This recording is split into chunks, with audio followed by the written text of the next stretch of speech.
Então, Fernando, falando aqui da nossa HQ, o Cramunhão, né? O Pablo, né, que... Quando você fala, eu vou mostrar a capa, então, Isso, vai do mostrar Cramunhão. a capa aí bem, Pega aí, bem ela. demoníaca aí, vamos dizer assim. Mas não tem nada de tão pesado assim na história. Né? E aí ficou na frente do Ciro. Não, tá ótimo. Aí o Pablo aqui, né, ele criou a história, né, do Cramunhão, me chamou pra gente transformar ali em história em quadrinhos, né? Aí a gente sentou juntos, né, para fazer o roteiro certinho, né, definir bem, né? E aí uma das ideias ali, né, foi fazer uma história em quadrinhos muda, né? Então, a ideia, né, até a gente estava brincando aqui antes, né? Que foi fácil aí, né, para poder fazer o revisor a revisão, textual, né? Só tem uma palavra na história em quadrinhos inteiro. O resto tudo é a narrativa só com imagens. Não fale a palavra, não, para não dar spoiler, né? O que gera toda uma dificuldade, né? Porque você tem que transcrever, né? Você tem que transformar em visualidade toda a história que ela foi escrita numa outra narrativa. Ela foi escrita em formato de conto.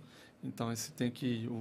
O Ciro, a gente fez a roteirização, né, a adaptação do conto, mas em seguida ele teve que converter tudo em imagens, né? Então tem toda uma dificuldade aí a mais aí para o processo. Então, Pablo, o Cramunhão surgiu com esse conto primeiro, né? Isso. De sua autoria o conto. Exato. E é interessante falar, cara, que eu gosto de escrever desde sempre, assim, né? Só que eu ainda nunca tinha publicado. Então, comecei jogando RPG, escrevendo as histórias, aí eu narrava, né? Eu mestrava as campanhas, então eu tinha boas ideias, escrevia as histórias e tal, mas ainda não me via como escritor, né? Meio que colecionador de histórias, assim. Aí eu fiz uma oficina, que é importante ressaltar, com a Cláudia Lage, que foi no Sesc. O Sesc ele sempre oferece essas oficinas de formação, de capacitação. Era pelo Arte da Palavra, que inclusive o Ciro já foi oficineiro do Arte da Palavra. Isso. Circulou aí o já Brasil, viajou o Brasil aí no... Já. levando aí um pouco do Tocantins aí para o Brasil inteiro. E nessa ocasião, estava na pandemia e eu fiz a oficina com ela, que foi muito importante para eu aprender a estruturar as histórias, né? As histórias. As ideias e tal. E na oficina eu tive a ideia de fazer um conto que ele fosse um pouco diferente, né? Eu gosto muito da temática de zumbi. Só que eu pensei, nos filmes de zumbis, geralmente quem sobrevive são os caras armados muito forte e os tipos mais adaptados, assim. E eu pensei, como seria a história se fosse o oposto, né? Fosse uma senhorinha, uma velhinha que sobrevivesse. Então, a partir desse ponto, eu comecei a pensar na história do Cramunhão, que é um apocalipse zumbi, onde tem apenas como sobrevivente uma senhorinha frágil, que ela está lá sobrevivendo. Aparentemente frágil, né? Mais forte.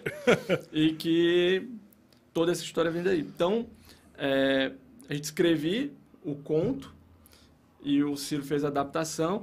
E esse conto agora ele vai ser publicado na coletânea de contos foi organizada aí de Contos Tocantinenses, né? Foi organizada pelo Ronaldo Teixeira. Aí ele fez uma seleção. Também foi um produto que foi patrocinado pela Lei Paulo Gustavo. E ele desenvolveu essa coletânea, fez um concurso de seleção, teve banca, avaliadores. E esse meu primeiro conto ainda ficou em 6º lugar, o que eu fiquei muito feliz. E tá lá, não saiu ainda a antologia? Não, vai sair, vai ser publicado ainda, está no processo de... Bacana, tá no prelo, como diz. Vai para impressão, né? Passou aí para revisão. E eu fiz a capa Você fez a capa lá, Ciro?